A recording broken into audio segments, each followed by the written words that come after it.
Hi అండి, నమస్కారం అండి. నా పేరు కిరణ్. నేను నాగ్నో డోర్స్ నుంచి చెప్తున్నాను సార్. యాజ్ ఏ కంపెనీ మనము వీ ఆల్వేస్ ట్రై టు కస్టమర్కి బెస్ట్ క్వాలిటీ అండ్ సర్వీస్ ఇవ్వడానికి ప్రయత్నిస్తామండి. సో ఈరోజు నేను మీకు మన డోర్స్ ఇన్స్టాల్ చేసిన తర్వాత హ్యాండ్ ఓవర్ ప్రాసెస్ గురించి మీకు ఒక చిన్న వివరణ ఇస్తానండి. అది మీకు ఏంటంటే, మా సైట్ మీద వర్క్ అయిన తర్వాత మీరు ఈ కాగితం ఇస్తారు. మీకు ఈ కాగితంలో అన్ని పాయింట్స్ మీరు వెరిఫై చేసుకొని సంతకం చేయాలండి. ఇది మీరు సంతకం ఎప్పుడు చేయాలంటే, మీరు 100% సాటిస్ఫాక్షన్ అయినప్పుడే చేయండి. మీరు ఎక్కడా కాంప్రమైజ్ అవ్వాల్సిన అవసరం లేదండి. సో దీని భాగంగా నేను మీకు కొన్ని పాయింట్స్ చెప్తానండి, డోర్తో పాటు వివరిస్తాను. అది మీరు ఎలా అబ్జర్వ్ చేయాలో చూసుకొని అండర్స్టాండ్. ఫస్ట్ థింగ్ ఏం చేయాలంటే అండి, మీ సైట్లో ఎన్ని డోర్స్ ఉన్నాయో అన్నీ కరెక్ట్గా ఇన్స్టాల్ అయినాయా లేదా అన్నది అబ్జర్వ్ చేసుకోవాలి. సపోజ్ మీ సైట్లో 10 డోర్స్ ఉంటే 10 ఇన్స్టాల్ అయినాయా లేదా అని చూసుకోవాలి. దాని తర్వాత డోర్స్ ఇన్స్టాల్ చేసిన తర్వాత మీరు అబ్జర్వ్ చేయాల్సిందంటే, డోర్స్కి కానీ ఫ్రేమ్స్కి కానీ ఎక్కడైనా ఏమైనా డ్యామేజెస్ ఉన్నాయా, డెంట్స్ పడినాయా అనేది చూసుకోవాలండి. ఎందుకంటే మన వాళ్ళు ఫ్యాక్టరీలో డెలివరీ చేసినప్పుడు అన్నీ వెరిఫై చేస్తారు. సో మీరు చాలా జాగ్రత్తగా చేసుకోవాలండి. ఏదైనా ఉంటే వెంటనే మాకు కన్సర్న్ ఉంటే పాయింట్ రైట్ చేయండి. మా service person will take care of that అండి. ఏదైనా చిన్న స్క్రాచెస్ కానీ అలాంటివి ఉంటే వాటికి మన వాళ్ళు టచ్అప్ మార్క్సింగ్ చేస్తారండి. విత్ ఇన్ ద సైట్లో మనం చేసేస్తారు. సో అది మీరు మా సర్వీస్ పర్సన్ చెప్తే he will look in to that అండి. తర్వాత డోర్స్కి ఇన్స్టాల్ చేసినప్పుడు, లాక్స్ ఇన్స్టాల్ చేసినప్పుడు ఈ లాక్స్ చాలా స్టిఫ్గా ఫర్మ్గా ఉండాలి. ఎటువంటి వైబ్రేషన్స్, లాక్ హ్యాండిల్ అనేది చాలా స్టిఫ్గా ఉండాలి. ఎటువంటి వైబ్రేషన్స్ లేకుండా మూవ్ అవ్వకుండా ఉండాలి. ఓన్లీ హ్యాండిల్ పార్ట్ మూవ్ చేసినప్పుడు ఈ పై బాడీ కానీ ఏది కదలకూడదు. ఇది కంప్లీట్గా ఇన్స్టాలేషన్ చూసుకోవాలి. ఆ తర్వాత మీరు మోస్ట్లీ అబ్జర్వ్ చేయాల్సిన మోస్ట్ ఇంపార్టెంట్ పాయింట్ అంటే, ఇప్పుడు చూడండి, ఎప్పుడైనా మీకు ఇలా ఒక డోర్ ఉంది, ఇలా లాగంగానే అది ఫ్రీగా వచ్చి లాక్ స్లాట్లో కూర్చోవాలి. ఇది చాలా ఇంపార్టెంట్ అండి. ఎందుకంటే ఎప్పుడైతే ఆ డోర్ ఒకవేళ లాక్ స్లాట్లో రాకుండా ఫ్రేమ్కి గుద్దుకుందనుకోండి, ఫ్యూచర్లో మీకు ప్రాబ్లమ్స్ వచ్చే ఛాన్స్ ఉంటుందండి డోర్కి. సో ఇది చాలా ఇంపార్టెంట్. సో డోర్ నేను ఇప్పుడు మీకు చూపించిన విధంగా లాక్ చేయగానే టక్కన వచ్చి ఆ రిసీవర్ ప్లేట్లో కూర్చోవాలి. దీనివల్ల ఏంటంటే గాలికి మీరు ఎప్పుడు డోర్ కొట్టుకున్నా మీకు ఫర్మ్గా ఉంటుందండి. దీంతోపాటు డోర్ బిగించిన తర్వాత మీరు కొన్ని డోర్స్ ఏం చేస్తారంటే, డోర్ సరిగ్గా అలైన్ అవ్వకపోతే మీరు డోర్ని ఇలా పైకి కిందకి మూవ్ చేసినప్పుడు డోర్ ఫ్రంట్కి బ్యాక్కి ప్లే అంటారు దీన్ని. ఆ ప్లే ఉండకూడదండి. ఇప్పుడు చూసారు, నేను ఎంత ట్రై చేస్తున్నా మనకి డోరు ఫ్రేము లేదు. ఎక్కడ కరెక్ట్గా అలైన్ అయితే మీకు డోరు ప్లే ఉంటుందండి. అదొకసారి అబ్జర్వ్ చేసుకోవచ్చు సార్. తర్వాత ఇంకో విషయం మీరు అబ్జర్వ్ చేయాల్సిందంటే, డోర్కి ఇక్కడ మనము హింజెస్ పెడతామండి. మీ హైట్ బట్టి 3 హింజుల 4 హింజుల ఆ సైట్లో డోర్స్ వస్తాయండి. మీరు అబ్జర్వ్ చేయాల్సింది ఏంటంటే, ప్రతి హింజ్కి 8 స్క్రూలు కంపల్సరీగా ఫిక్స్ అయినాయా లేదా చూసుకోవాలండి. సో ఇట్స్ ఫ్రేమ్లో 4 వెళ్తాయండి, డోర్లో 4 వెళ్తాయి. కంపల్సరీగా ప్రతి హింజ్కి అలా చూసుకోవాలండి. అది చూసుకొని మీరు కన్ఫర్మ్ చేసుకోవాలి. ఆ తర్వాత ఇంపార్టెంట్ థింగ్ ఇంకోటి ఏంటంటే, ఇది ఈ పీస్ చూసారు కదండి, డోర్కి మధ్యలో ఇది మనం పెడతాము. దీని వెనకాల యాంకర్ బోల్ట్స్ వెళ్తాయి. దీన్ని జాబ్ అంటామండి. ఈ జాబ్ కూడా మీకు చాలా ఫర్మ్గా ఉండాలండి. ఎంత మూవ్ చేసినా అసలు కదలకూడదండి. చాలా ఫర్మ్గా ఉంటేనే అది మీకు డోర్కి ప్రొటెక్షన్ లాగా ఉంటుందండి. ఆ తర్వాత మన డోర్స్కి ఏంటంటే క్లాసికల్గా వచ్చేది ఫినిషింగ్ అండి. ఈ ఫినిషింగ్లో కొన్ని చోట్ల 45 జాయింట్స్ ఫినిషింగ్ కూడా వస్తుందండి. ఈ 45 జాయింట్స్ కరెక్ట్గా అలైన్ అయిపోవాలి. ఇప్పుడు చూసారండి, ఈ భాగంకి ఎటువంటి గ్యాప్ లేకుండా నీట్గా పర్ఫెక్ట్గా చెక్కినట్లు ఉంటుందండి. అలా ఉండాలి. ఏదైనా గ్యాప్స్ కానీ ఉంటే మీరు ఇమీడియట్లీ అక్కడ పర్సన్కి చెప్పి మీరు వర్క్ ఫినిష్ చేయించుకోవాలండి. కార్నర్ చెక్స్ చేసిన తర్వాత, ఆ గ్యాప్స్ చూసిన తర్వాత మీరేంటంటే, మన డోర్స్కి ఈ ఆర్కిట్రేవ్స్ పెడతాం కదండి, ఈ ఆర్కిట్రేవ్స్ కూడా చాలా నీట్గా అలైన్ అయినాయా లేదా చూసుకోవాలి. వాల్కి ఆర్కిట్రేవ్కి ఎటువంటి గ్యాప్స్ లేవని చూసుకోవాలి.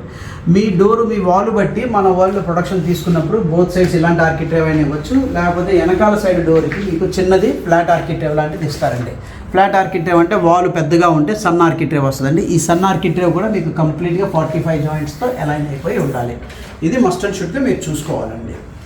తర్వాత భాగంలో మనకి ఏంటంటే, మన డోర్కి 3 సైడ్స్ గ్యాస్కెట్ వస్తుందండి. ఆ గ్యాస్కెట్ ఏంటంటే మీకు ఇది బ్యాంగ్ ప్రూఫ్ కానీ, డస్ట్ ప్రొటెక్షన్ కానీ, సౌండ్ కానీ ప్రొటెక్ట్ చేస్తుందండి. కంపల్సరీగా గ్యాస్కెట్ ప్రతి డోర్కి 3 సైడ్లు ఉందా లేదా చూసుకోవాలండి. అది చూసుకొని మీరు సంతకం చేయాలండి. మరో భాగం ఏంటంటే డోర్ స్టాపర్స్ అండి. The purpose of the door stoppers ఏంటంటే, మనం డోర్ స్టాపర్ పెట్టినప్పుడు గాలికి డోర్ కొట్టుకోకుండా ఉంటుందండి. సో మీ డోర్ ప్రకారము గోడకి పెట్టేది వస్తాయండి, ఫ్లోర్కి పెట్టేది వస్తుందండి, బాత్రూమ్స్కి పీవీసీ బఫర్ పెడతామండి. ప్రతి డోర్ స్టాపర్ వెరిఫై చేసుకోవాలండి. ఆ డోర్ స్టాపర్ ఫంక్షనాలిటీ కూడా మీరు వెరిఫై చేసుకోవాలి. డోర్ క్లోజ్ చేసినప్పుడు ఆ మ్యాగ్నెట్ ఆ డోర్ని హోల్డ్ చేస్తూ కంపల్సరీగా ఉండాలి. ఈజీగా రాకూడదండి. లేదు ఏదైనా క్రాస్ యాంగిల్ కానీ సరిగ్గా ఫిట్టింగ్ అవ్వకపోతే పర్సన్కి, మా సర్వీస్ పర్సన్ చెప్తే హీ విల్ ఫిక్స్ ఇట్ అండి. ఇంకోటి ఏంటంటే, మనము డోర్స్ డెలివర్ చేసినప్పుడు దాని మీద ఒక ప్రొటెక్షన్ ఫిలిం అంటామండి. మీరు చూసే ఉంటారు టీవీ కొన్నప్పుడు దానిపైన ప్లాస్టిక్ పాలిథిన్ ప్రొటెక్షన్ టేప్ ఒకటి వస్తుందండి. దాని పర్పస్ ఏంటంటేనండి డోర్స్ డెలివరీ అయ్యేటప్పుడు ఇన్స్టాల్ అయినప్పుడు ఎటువంటి స్క్రాచెస్ పడకుండా డోర్ మీద దుమ్ము పడకుండా కాపాడతాయండి. ఇలాంటివి ప్రతి డోర్కి వస్తుందండి. ఇక్కడ ఇంపార్టెంట్ ఏంటంటే ఎక్స్టర్నల్ డోర్స్ అంటే ఎక్కడైతే డోర్కి ఎండ తగులుతుందో అలాంటి వాటి మీద మీరు service protection tape immediately door install చేసిన తర్వాత తీసేయాలి. ఎందుకు తీసేయాలంటే ఏదైనా ఎండ తగులుతున్నప్పుడు ఆ సర్వీస్ ప్రొటెక్షన్ టేప్ మీద ఉన్న గ్లూ మెల్ట్ అయ్యి డోర్కి ఎక్కువగా వచ్చే ఆస్కారం ఉంటుంది. అదేంటంటే కొద్దిగా స్టిక్కీగా ఉంటుందండి. సో ఆ స్టిక్కీనెస్ మనం రాకుండా ఉండడానికి వెంటనే ఎక్స్టర్నల్ డోర్స్కి అయితే తీసేయాలండి. ఇంటర్నల్ డోర్స్ అంటారా, మీరు ఎప్పుడు కావాలంటే తీసుకోవచ్చండి. ఎందుకంటే మీ సైట్లో ఏదైనా వర్క్ జరుగుతుంది, మీరు కొన్నాళ్ళు ఉంచుకునే రంగులు కానీ ఆ డస్ట్ పడకుండా మీరు కొన్నాళ్ళు ఉంచుకొని ఒక 2-3 వీక్స్ తర్వాత తీసేసుకోవచ్చు మీ వర్క్ అయిపోయిన తర్వాత అండి. ప్రొటెక్షన్ ఫిలిం అయిన తర్వాత నెక్స్ట్ థింగ్ మీకు చెప్పాల్సింది ఏంటంటే సిలికాన్ అండి. సిలికాన్ మనకి డోర్ వెనకాల ఫ్రేమ్ వెనకాల 2 to 3 mm గ్యాప్స్ ఉంటే వీ ఫిల్ సిలికాన్ అండి. ఈ సిలికాన్ కూడా మీరు పర్ఫెక్ట్గా చూసుకోవాలి. ఎక్కడ ఫ్రేమ్ మీద ఎక్సెసివ్గా రాలేదు, సిలికాన్ అప్లై చేసేటప్పుడు డోర్ మీద ఏదైనా మచ్చలు పడ్డా కానీ అది మీరు కంపల్సరీగా చూసుకొని వెరిఫై చేసుకోవాలి. ఏదైనా ఉంటే మా సర్వీస్ పర్సన్ చెప్పాలండి. ఇంకోటి సార్ మీరు అబ్జర్వ్ చేయాల్సింది, నెక్స్ట్ పాయింట్ మీరు అబ్జర్వ్ చేయాల్సింది ఏంటంటే డోర్కి మనము అడెసివ్స్ యూజ్ చేస్తాం, గ్లూస్ అండ్ అడెసివ్స్. ఎక్కడెక్కడైనా అడెసివ్స్ యూజ్ చేసినప్పుడు కొద్దిగా ఎక్సెసివ్గా ఉన్న అడెసివ్ బయటకు వచ్చే ఆస్కారం ఉంటుంది ఫ్రేమ్ మీద. ఇప్పుడు చూడండి, ఇక్కడైతే అంత నీట్గా ఉందో త్రూ అవుట్ ద ఫ్రేమ్ అలా కలక నీట్గా ఉంటుంది. సో అలా ఏదైనా ఎక్సెసివ్ అడెసివ్ బయటకు వచ్చుంటే కంపల్సరీ మీరు అది క్లీన్ చేయించుకోవాలి. ఆ పాయింట్ మీరు కంపల్సరీగా రైట్ చేయాలండి. దీంతోపాటు మోస్ట్ ఇంపార్టెంట్ ఏంటంటే డోర్ అలైన్మెంట్. మీకు డోర్ అలైన్మెంటే చాలా ఇంపార్టెంట్. అదే మీ డోర్కి అందం తెస్తుంది. ఇప్పుడు మీరు ఒకసారి వెనక్కి వచ్చి చూస్తే డోర్ అలైన్మెంటు ఒక్కసారి ఇక్కడ చూడండి, ఈ డోర్ ఎంత పర్ఫెక్ట్గా అలైన్ అయింది. మొత్తం 3 సైడ్లు గ్యాప్స్ ఈవెన్గా ఉండి పర్ఫెక్ట్గా అలైన్ అయిందండి. దాని మూలాన ఏంటంటే మీకు డోర్ పర్ఫెక్ట్గా మీ మెజర్మెంట్స్ ప్రకారం వచ్చింది, అలైన్ అయ్యి వచ్చి ఉంటుంది. ఇది కంపల్సరీగా చూసుకోవాలండి. ఇది దీంట్లో కూడా మీకు ఎక్కడైనా ఏదైనా డౌట్ కానీ ఉంటే కంపల్సరీగా సర్వీస్ పర్సన్కి చెప్తే he will try to fix it immediately అండి. ఇవన్నీ వెరిఫై చేసిన తర్వాత మీరు చూసుకోవాల్సింది ఏంటంటే during the work site cleaning ఒకటి ఉంటుందండి. అంటే మన వాళ్ళు అట్మోస్ట్ జాగ్రత్తగా చేస్తారు, వాళ్ళకి అన్ని ఇన్స్ట్రక్షన్ వెరీ ట్రైన్డ్ పీపుల్.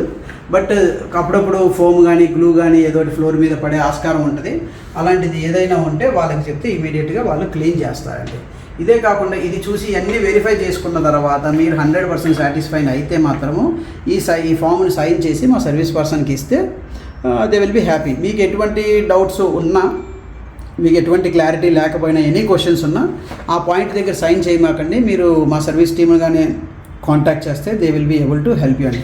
ప్రతి సైట్కి ఒక ఇన్ఛార్జ్ ఉంటాడండి. ఆ సైట్ ఇన్ఛార్జ్ ఉన్న నెంబర్ మీకు ప్రొవైడ్ చేయండి. Always you can reach him on that number any time అండి. సో మీరు ఆయనతో డిస్కస్ చేసుకోవచ్చండి. ధన్యవాదాలు. Thanks for